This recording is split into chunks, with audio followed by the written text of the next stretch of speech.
person here says, given how much WWE spends on NXT and the Performance Center compared to what they've gotten out of it from a talent perspective, can you ever see a situation where Vince one day decides it isn't worth the expense and decides to scale it back?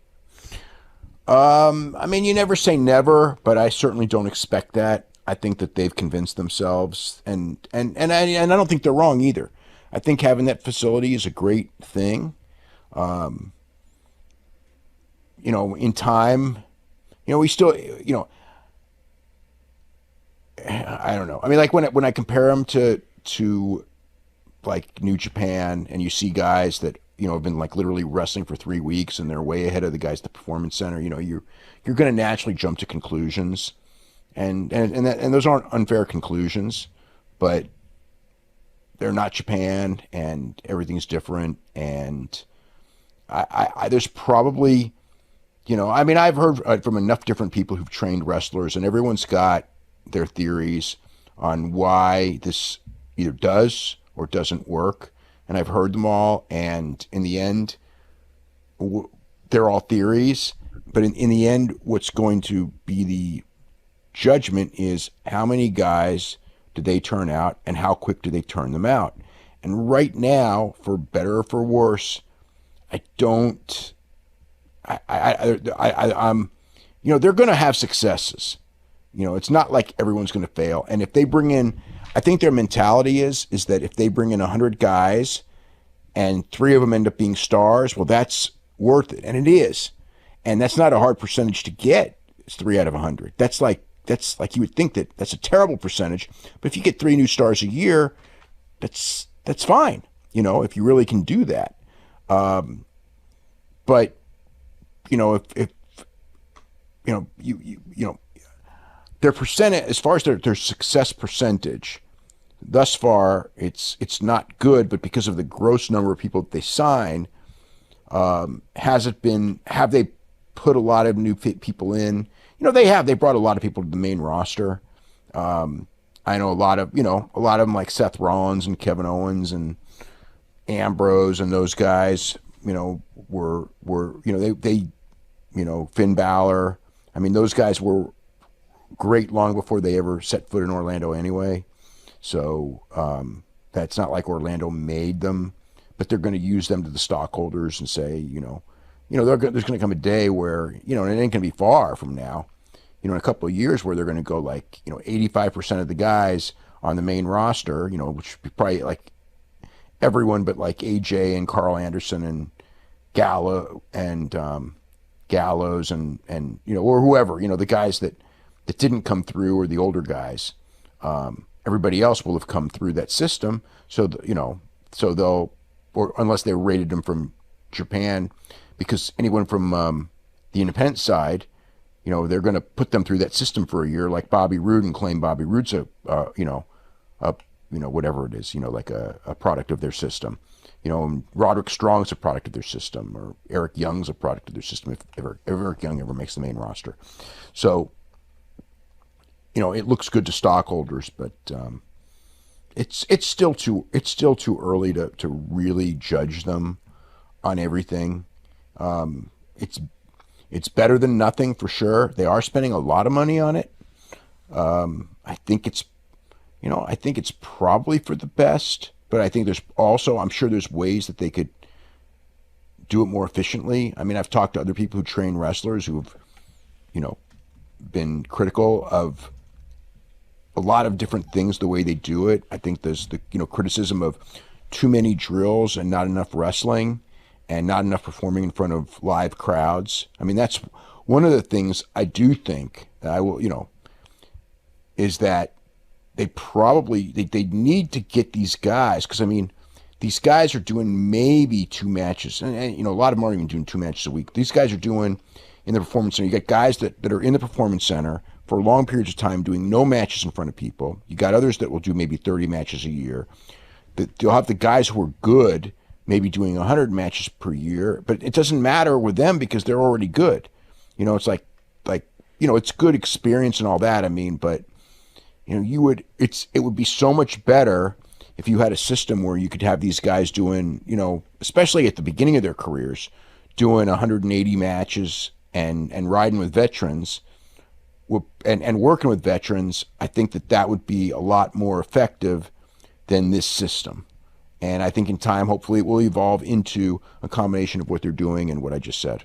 This person says, any truth to the rumors that Hideo Itami will leave NXT and return to Japan when his contract is up this year? I don't know. Wouldn't shock me. I mean, he's from Japan. That's, you know what I mean? His family's probably going to be more comfortable in Japan. He's not going anywhere. He'd be more of a star in Japan than he is here. So, I mean, logically, I could see it. This person here says, is it Vince or the creative team who shorten the names and make entrance changes? Example, TJ Perkins to TJP, Nakamura's entrance, which was great in NXT, not quite as good now.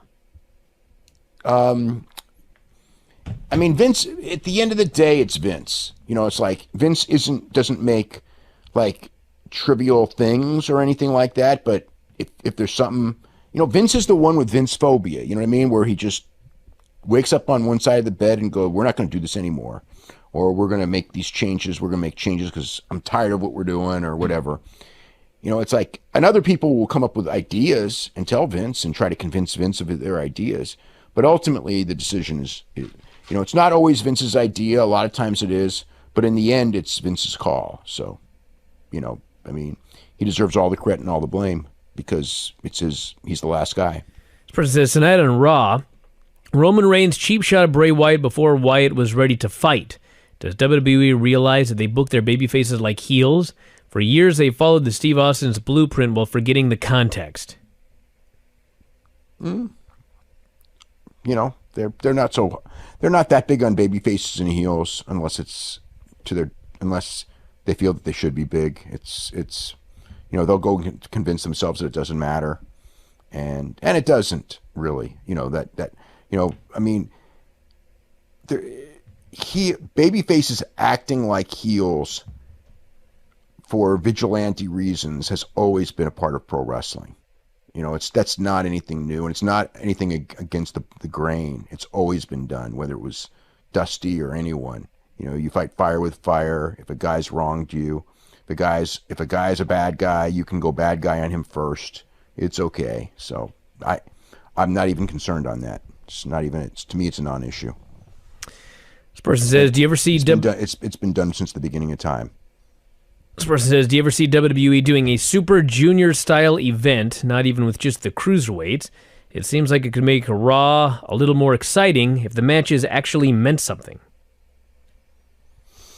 Anything's possible. I mean, I remember when Nitro with Nitro, one of the reasons that Jericho got a Nitro was because I was talking to Zane Breslov, and Dean Malenko was doing this too at the same time, because Dean Malenko had worked in Japan and done the Best of the Super Junior tournament several years, and his idea was to do a Best of the Super Junior style tournament, and my idea was actually to do more of a J Cup tournament, because I thought, given the way WCW was, the idea of doing a points tournament would be like, like when TNA did the Bound for Glory series. It's like, for whatever reason, American national wrestling companies, when it comes to those type of tournaments, they just can't do it. I don't know why, but they can't. So I had like no hope for the idea that they would be able to do the tournament where everybody wrestled everyone. I thought they'd give it up. It wouldn't make sense, and it would be like a complete joke, like a Bound for Glory tournament.